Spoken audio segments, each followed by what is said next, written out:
It seems like life just gets tougher to live all the time. I mean, yeah, I think the greatest misfortune to ever visit any people, and this being the people of America, all of us, all races, we are the melting pot. The melting pot has been assaulted. A small group of children.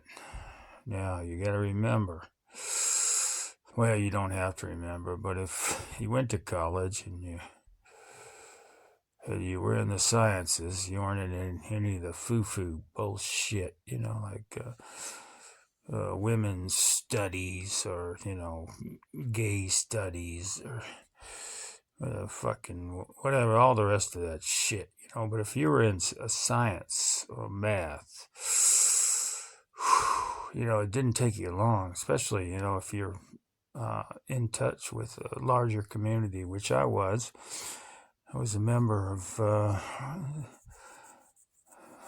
fraternity, and then I served on the council, the school council as, what was it called back then? Anyway, I knew Robert's Rules of Order, so I was the guy that was sitting in the meetings. It's amazing. It's been 37 years, so you forget some things. But I used to sit in there and say, "Oh no, I don't think you can say that. No, that's unfair. That doesn't fit in with Robert's Rules of Order. Have you read the book, asshole? Read the book. Come back later and try again."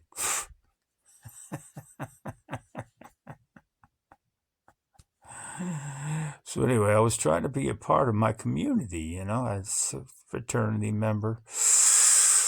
I'd go to the campus dances and concerts, and I worked as a stagehand on campus at a couple of different venues. The back door, this little hole in the wall, and then we get the OAT, which is, everybody's ever been to the OAT just raves. Oh, that was the best concert I've ever been to. And it was.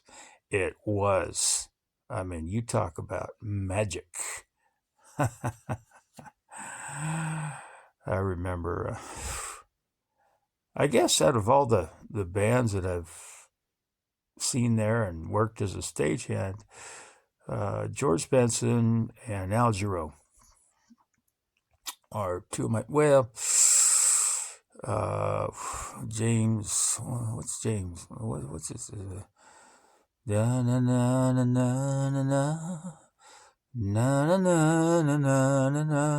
What the hell is his last name? For some reason, I can't remember right now. But and then there were the B-52s. There was the first electronic guy who would write a song live on stage, Howard something or other.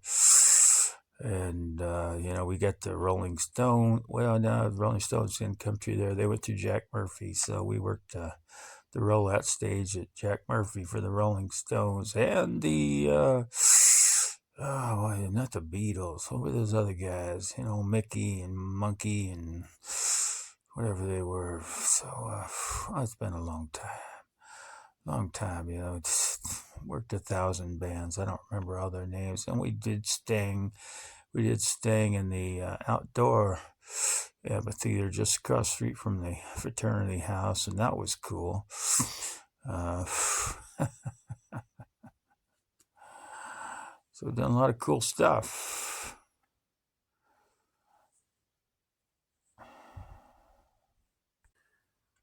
So I guess, aside from being all over the map here, the point I would like to make is kids are smart. The IQ follows some kind of a curve. Well, I don't know what kind of curve, but at any rate, you're sharpest during those first few college years. maybe even the high school years. So you might even be smarter or more capable then. But and of course, you gain some experience, so you might be able to extend those college years from the early 20s into the 30s or whatever, just because of experience. And of course, those are the guys who end up owning the companies, blah blah blah. But the unfortunate fact of that is that these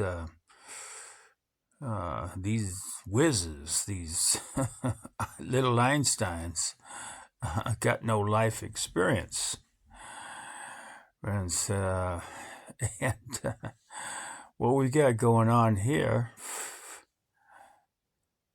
in America and across the world is a world run by people who just don't have enough life experience to be able to guide us. And it's, these social network, Twitter, Facebook, and, the rest, all started by kids, brilliant kids who they got the IQ, they're in the prime of intelligence, younger,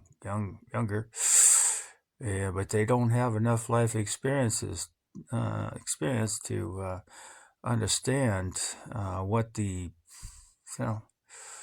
how this is going to affect things. I'm trying to stay away from big words here, okay?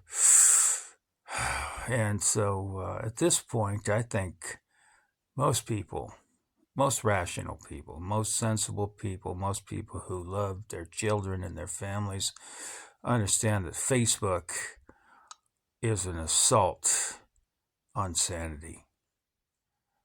It is a mess. It enables all the worst vices that humanity has ever produced. Look at me, look at me, look at me. So we get all the narcissists on them, then we get all the sadists, we get all the dummies, the low IQ folks on there. And it's just a war of stupid. And, there are some channels on Facebook. I gave it up. I lasted like 5 days when a friend of mine talked me into it about 15 years ago. And I said, this looks like society killer to me. I don't want to be a part of it. And then we got Twitter, which, there's no excuse for Twitter. I mean, Twitter is just a fucking disaster zone. There's nothing good about Twitter. Oh my gosh. And remember, these things were started by kids, run by kids. And they weren't thinking about, what's co-beneficio. What's the expression? What's the quad? Anyway, I can't remember my Italian or my whatever. But who benefits? Well, a bunch of kids that don't know shit. They haven't been around long enough to understand how life works. And it kind of reminds you of the old parenting thing where you got teenagers, those 13-year-olds, oh boy, they know everything. You can't tell. Oh boy, they get that rebellious streak going on. Now that doesn't have to happen in all families, and it doesn't. Parenting is an art, and some people are better than others, and some people are just gifted parent wizards who bring up the best kids. But unfortunately, those kids don't seem to go into high tech. Judging by if we're going to judge by Facebook and Twitter and, the other ilk of that nature. So I don't know what to think. I do know I was one of the first web programmers back in the early 90s, right when Amazon was getting started up. And okay, I'm better. Yeah. You can all go there. Okay, well, if you were such a early web programmer, how come you're not, uh, happy? Well, because I didn't pursue it. I went into teaching. Should have stuck with it. I have the math and physics degrees and computer science minor and so on and so forth. And boy, money-wise, I fucked up. But as far as a social servant, as far as somebody who's socially responsible to a better society, man, if it weren't for people like me, we'd be stuck with these psycho fucks that run things like Facebook and Twitter and allow all this chaos to reign and all these people to just yell at each other all the time. I mean, society killers.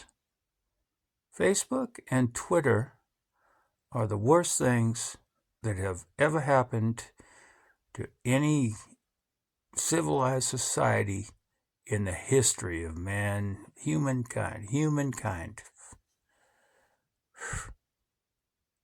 A lot of people are realizing that, but we got the addiction problem. You get addicted. I think Facebook is easier to get addicted to because you actually can get into groups of, where the people are kind and they are trying to do good. Twitter, no chance. I mean, that thing should just be burnt to the ground. It's a fucking ballistic missile aimed right at the heart of decency. So anyway, that's about all I got to say for the moment. We're just hoping and hoping fruitlessly, hopelessly. What's the word? With futility, the greatest of futility. During hoping, it's like no chance we're going to get some adults working at these companies. Not going to happen. It's like the amount of money that these people have made has allowed them to remain ignorant children that have no interest in serving the public good, but every interest in serving themselves. And I knew this 15 years ago. I told my friends who were telling me, oh, you got to get on Facebook. Oh, you got to be on Facebook. I told them, I said, you know what? This looks like something that is a society killer. And I think I may have coined that expression. Society killer. Decency killer. A destroyer of all that is good in humanity. Facebook. And then Twitter came along and you can't even describe how bad that is. That's just a bunch of people screaming at each other. If they had weapons and they happened to meet up somewhere, if it weren't on the virtual field and you got them let's put them all on a big football field somewhere and let them work their problems out. Then we'd probably be okay. Let them all kill each other. And then all the people who didn't show up on the football field would be the decent people, and maybe we could reboot some of these things with grown-ups. But as for now, fucking disaster. Everything those of us who have been around for 50 or 60 years have worked for, who have listened to our parents and grandparents about how all the wars were fought by the people for the benefit of the psychotic few.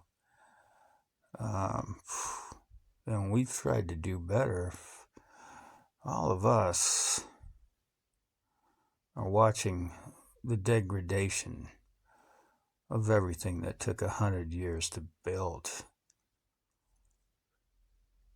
And we're letting the children do it. A co-conspiracy. The Wall Street math whizzes and psycho fucks combined with the programmers that are children have completely destroyed society. I don't need to tell you, just look around. Antifa, the right to steal as long as it's less than $900.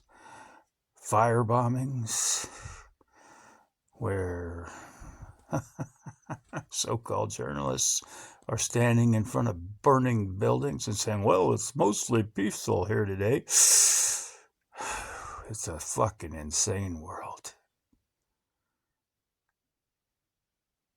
And I don't see a way back. You know, these kids, they haven't been forced to grow up. They never will. They got too much money to listen to anybody else. They got FU money. Fuck you money. And once you got that, you stop learning.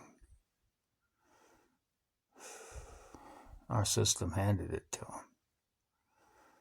But now the demise of America is at hand. Facebook, Twitter. There you go.